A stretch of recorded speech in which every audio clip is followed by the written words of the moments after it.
Hello, hello, hello, and welcome everybody to another live stream on the Cole Memo. We already got a comment in from one of our friends, Genetic Memory Farms, who says, Cole, dropping a lot of content recently. Bravo. Yes, thank you.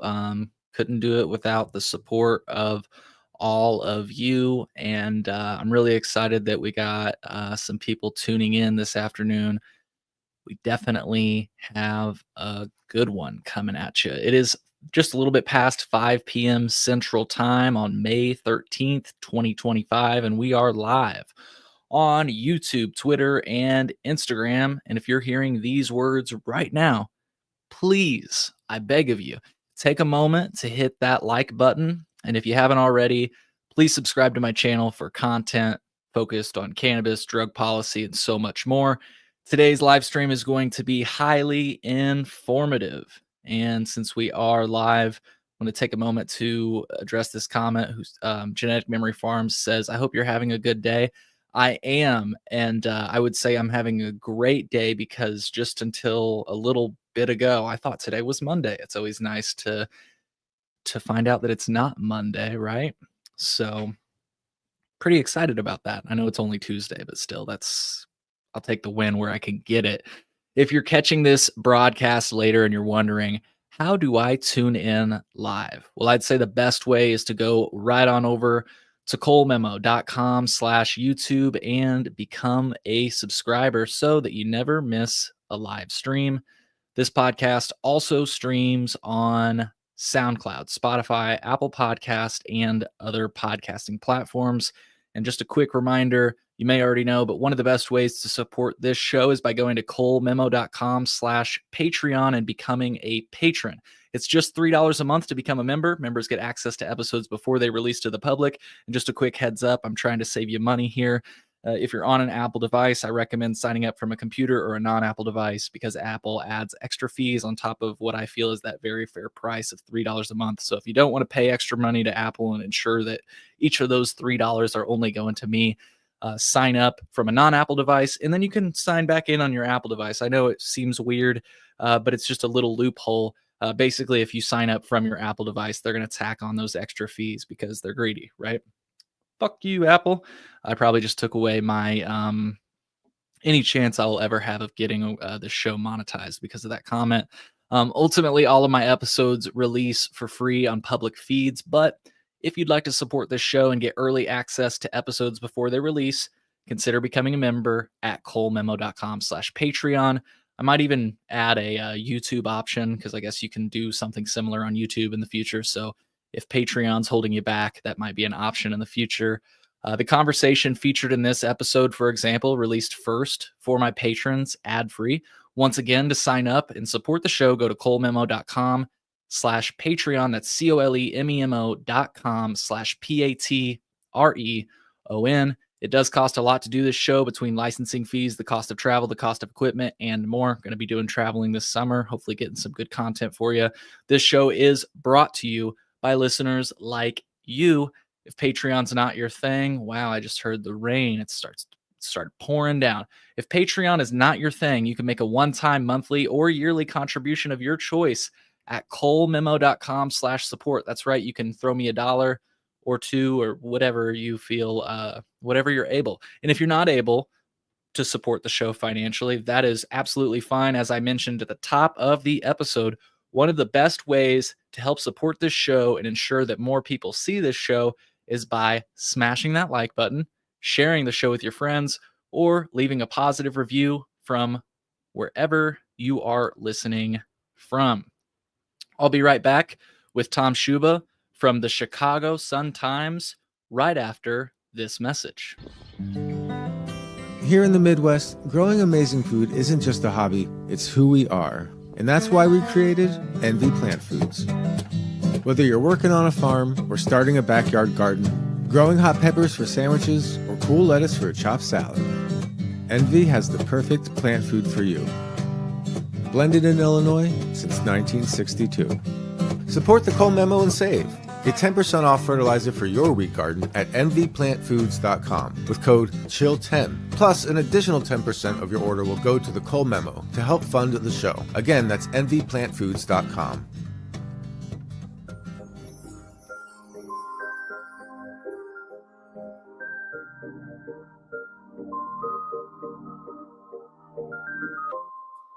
Today, I'll be joined by Tom Schuba, an investigative reporter at the Chicago Sun-Times who's been covering cannabis policy in Illinois for years at this point. In today's conversation, we're going to touch on transparency, political influence, and how the industry has evolved since we passed legislation to tax and regulate cannabis. And I think some of the topics we'll allude to, actually, I know some of the topics I'm going to allude to are explored in depth in my mini documentary, which you can stream now for free at colememo.com/minidoc. You might recognize Tom because we've podcasted together in the past, but today will be his first appearance on The Cole Memo. The Cole Memo. The Cole Memorandum. the Cole Memo. The Cole Memorandum. The Cole Memo. The Cole Memo is what allows this whole thing to go on. I mean, you have to respect the memo. Hey, this is Tommy Chong, and you're listening and watching The Cole Memo. Tom, it's great to have you back. How have you been? Cole, I'm doing just ducky. How are you, my friend? Just ducky. I'll use that. I've not heard that one before. I'm doing well. Thank you for asking. Great. You wrote a recent story, cannabis related, in the Chicago Sun-Times, which I'll have linked in the show notes for people that would like to check it out. Can you start by telling us what this latest piece is about? Sure. So, I mean, Cole, I used to kind of specifically cover cannabis and cannabis legalization, and a lot of my reporting touched on kind of the promises of social equity and kind of the failed promises of social equity, and kind of, that some people who were able to obtain licenses or get involved in the industry, were politically connected, or, and as we like to say in the sometimes clout heavy. And so that was the case in this story that I'm writing about, a cookies brand dispensary. I'm sure your audience is well aware of Cookies and Burner and this San Francisco weed brand that's, a giant success, and now kind of has this system of licensing out its branding. So the store is going to open in Bolingbrook. This was one of like the first initial batches of new quote unquote social equity licenses issued after legalization that wound up, resulting in this acrimonious series of court battles. But why it was interesting to me is a person who was part of the ownership group is a son of Eddie Acevedo, who was former state rep, who was wrapped up in this whole ComEd, Mike Madigan kind of federal dragnet that resulted in these pretty big convictions. And Eddie, his son Alex, was part of this company, and another son of Eddie's were all convicted of tax crimes in federal court. So at the time that this ownership group had applied for a license, Alex Acevedo had not been even charged with a crime. He had just gotten done running for 25th Ward Alderman in Chicago. He got it all the way to the runoff. He lost to Byron Sigcho Lopez, who's still the alderman of that ward. He had a history in kind of health and nursing, and but he was working for his brother's lobbying firm. And that's kind of where his tax issues came into play, likely when the Fed started to scrutinize Eddie and his family. So by the time they were awarded a conditional license, Alex had been charged. And then, it becomes, because while in some cases a cannabis conviction can actually help your application for a dispensary license, other convictions can really hurt. And so it's my understanding from talking to some smart cannabis attorneys that that's something that's highly scrutinized. So the company is now able to remove a principal officer, that could have an impact on kind of equity requirements, but they have the ability to do that. Alex wouldn't talk to me. A lot of the other partners wouldn't talk to me.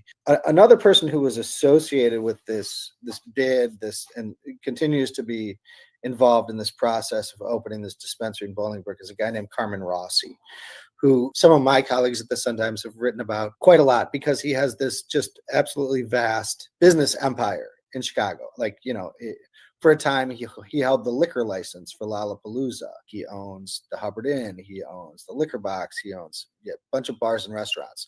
Cardozo's Pub. He's been a city government contractor. So he is a connected guy. He was an ally of former Mayor Lori Lightfoot. When she was in office, she faced scrutiny for taking campaign contributions from entities associated with Rossi, and she wound up giving a good chunk of them back. And Rossi himself got in trouble and was fined for violating the city's lobbying rules. And that was in conjunction with, sending a message to a city official, essentially asking a city official to help him secure business licenses to operate parking lots on city schools property. Quite an interesting guy, intriguing guy who's got his foot in a lot of doors. And so from what we understand now, Mr. Rossi is the firm's lawyer. He organized the group officially on their incorporation documents. He's their lawyer. He will be their landlord once they finish purchasing the building where this cookies dispensary will be. He'll do all sorts of other work for them, marketing. So he's kind of the ace in the hole, but from what we understand, he's not technically part of the group, although he did speak at a meeting of the Plan Commission where they voted to give local zoning approval to the dispensary. There, Carmen Rossi said that he was on the state license, the state dispensary license. When we raised this issue, essentially what happened was they said he misspoke, prompted him to send a letter to the mayor explaining that he'd misspoke. So yeah, just kind of it's a story of people who have had power and influence getting into the cannabis industry in Illinois, which is certainly nothing new. Yeah, well, and one of the things that you touched on is that, well, let me just put it this way. We kind of got to take his word for it, because in the case of the individual that you just closed mentioning that said they were no longer affiliated, or they weren't affiliated, we kind of just have to take their word for that, because am I correct in saying all of this licensing information is confidential? So there's no real way to verify that? Right. It's confidential, and there's certain percentages that, it is, yeah, it's, that has been obviously a headache for reporters trying to do accountability journalism. And, we've, despite all that, have in the past just gone ahead and used what we can, and the public records we can find and obtain, and do stories about it. So, we did a story about a Cook County Commissioner, Bridget Degnan, being part of an applicant group that won a license. We did a story about this very connected group of people connected to politics in Springfield. So, yeah, it's kind of a and this company, Green, what they call themselves, Green Renaissance Illinois, it's now called Green Rose Dispensary, and they have opened, and I think are doing nice business. So I actually saw a guy in my neighborhood who had a Green Rose Dispensary shirt on when I was walking around with my daughter the other day, and I said, "Do you work at the dispensary?" He said, "I do. I'm the manager. You should stop by." I said, "Sure." But yeah, so it's, Cole, you've probably closer than anyone kept an eye on the cannabis industry. I mean,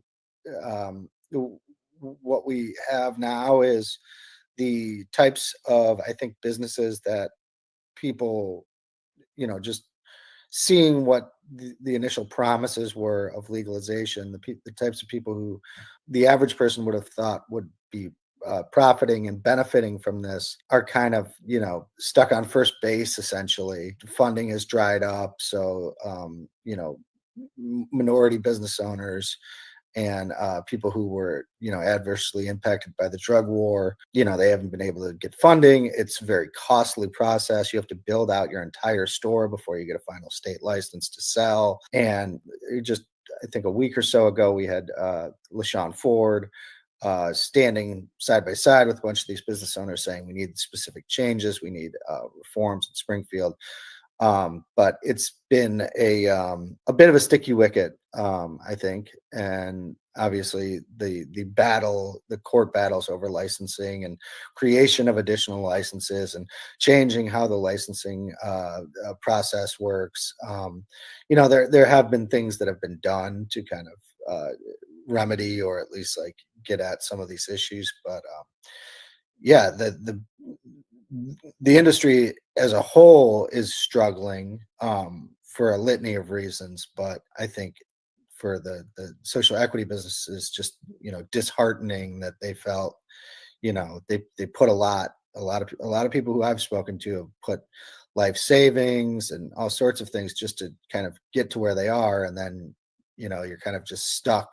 Okay, I have this license. They keep extending the amount of time that I have that I can open my store, but I people need an infusion of cash. They need help getting to the point of opening, and so we'll see where that goes. I think in the near future. Well, I want to get back briefly to the spirit of the law, but just a couple questions, or one question I think related to the data. Your past reporting has shown that cannabis recall data in Illinois is protected by law, and now in this latest piece, you note further that ownership information tied to dispensary licensing and even cultivation licensing is considered confidential. Besides just the clear letter of the law, why is so much of this information shielded from public view? And I guess my real question is like, is this kind of confidentiality typical? And you sort of already touched on it, but what are the implications of keeping this data out of the public? So is this kind of confidentiality typical, and what might be the implications? I don't, you can get a liquor license, for a business that's been issued by the state. You can get, or in a municipality, right? You can get business licenses, you can get inspection records, you can get all sorts of things. I mean, if records are held by a government entity, in a lot of cases, you can request them through the Freedom of Information Act and get them. I think the argument with some information can be deemed proprietary, I guess, but yeah, it's been a challenge, certainly, for different stories and investigations that I've done. I think that's probably something worth looking at too, right? I mean, this is an industry that, despite its challenges, is highly lucrative. And I don't think, maybe it's not a cannabis license might not be a license to print money as some people may have imagined initially, but it's a lucrative industry, and I think it's important to be able to look under the hood to see who's profiting from it. And especially if you're essentially just getting records from government regulators. But that's the only bias that I can really hold, which is that I wish the government would be more transparent so that I could do my job better. But I don't know the list of reasons why each for them exempting certain records from disclosure, but they have to have some reasoning. Yeah, like you say, like maybe the schematics of the floor plan or something that might be proprietary, but you'd think like and maybe you're about to segue this, but like just who is behind the license. And I guess the root of that question is the Tribune actually reported in the past on this exact subject and said they're saying, regulators says state law bars the release of almost all information businesses have to submit to get lucrative licenses, and that's proven problematic in another state regulated industry, gambling, where revelations of reputed mob ties had sent officials scrambling. Yeah, and it's important, right? I mean, like, who is making money off of this stuff? And I mean, like, yeah, it's important, especially for Vice. It's important for state regulated industries that are like gambling, potentially attractive to underworld type people who might have experience in said industry before it was deemed legal. So Yeah, I mean, this, just to be clear, the story that we did, like, it does not allege any wrongdoing. It details wrongdoing that was known about an owner here, but the idea is to, show people what types of people are profiting from this industry, and there is not nearly enough sunshine on that compared to how much money is being made. And we have seen, we've seen businesses that, are licensees under the equity program expand vastly, right?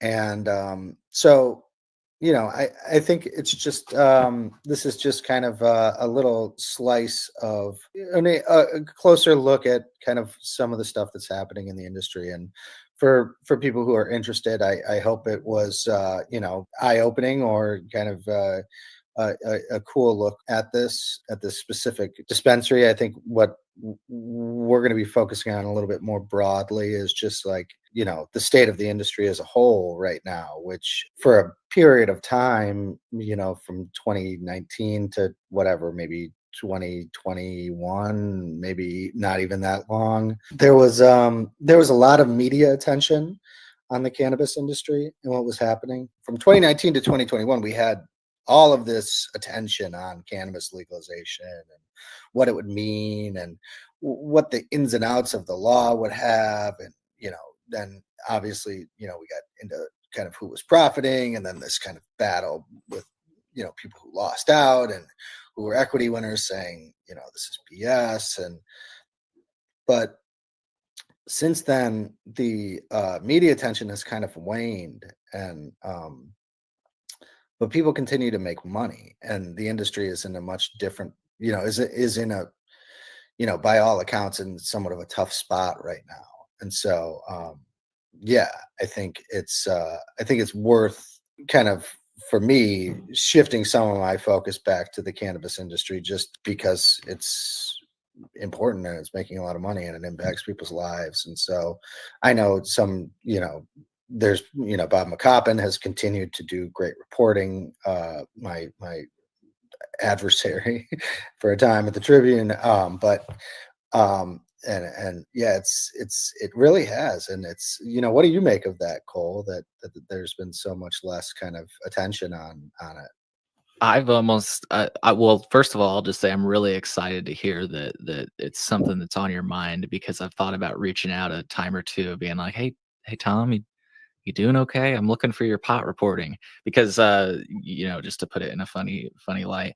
But you're right. I have definitely noticed it as somebody who keeps track of all this and watches all the reporting, and it really has slowed down these past few years.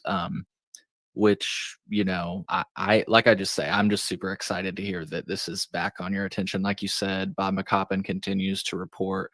But I really liked those first few years, just how much reporting was behind it, not only from you, but Bob and the folks at Grown In. And like you Yeah. said, it's really quieted down. So I'm really excited to hear that. Yeah, Justin Lawrence too, who's now at Cranes and Yep. covered City Hall in Chicago. But yeah, I mean, there were a lot of really, really strong reporters who were, kind of really hammering down on this thing. And there are a lot of ins and outs. That's the thing about it. And there's a lot of ways to look at the cannabis industry and report on it. And so this story was kind of just like, something that intrigued me. Rossi himself is a very intriguing figure. He's this,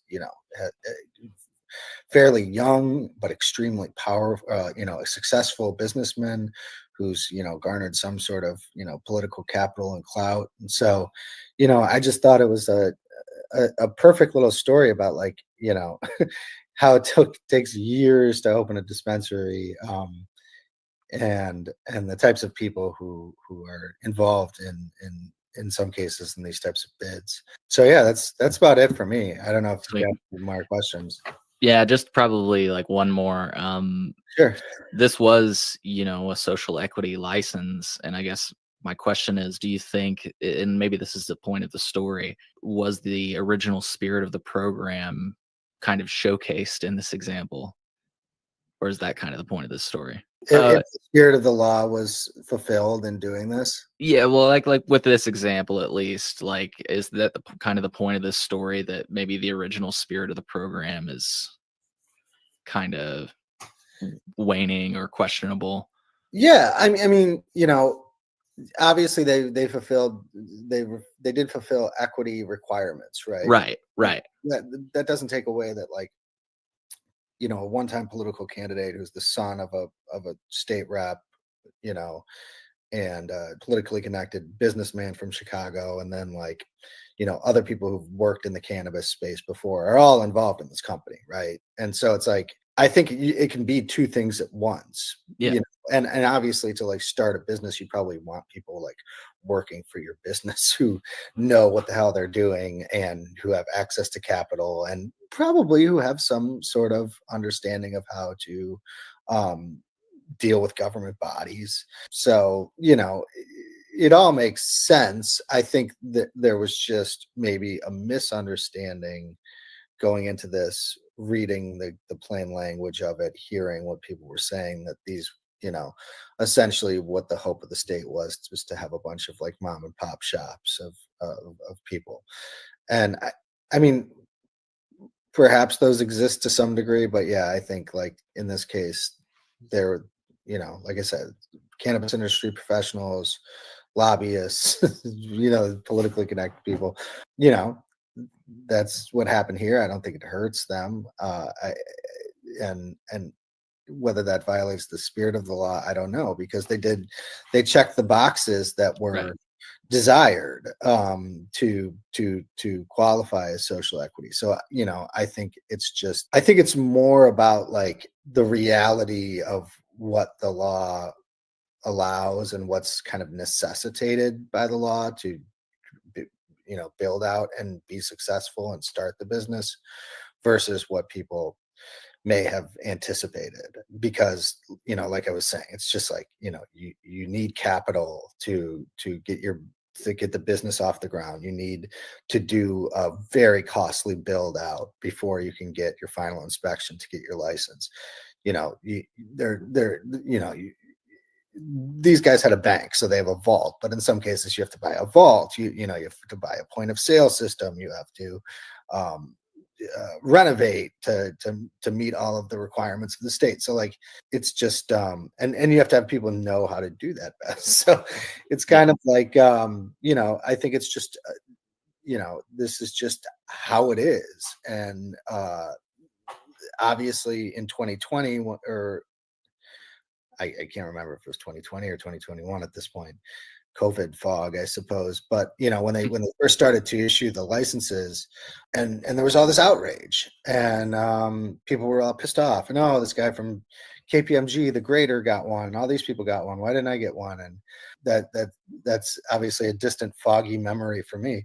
But yeah, I think that was kind of the start of people realizing and acknowledging that you know, yeah, maybe their idea of the spirit of the law does not jive at all with what the law actually says and allows. Well, and one last question, I think you kind of just touched on it, and we'll get you out of here. Do you think the lack of transparency that we kind of established does make it harder for somebody like you or any other journalists to kind of know and gauge whether the social equity goals are really being met?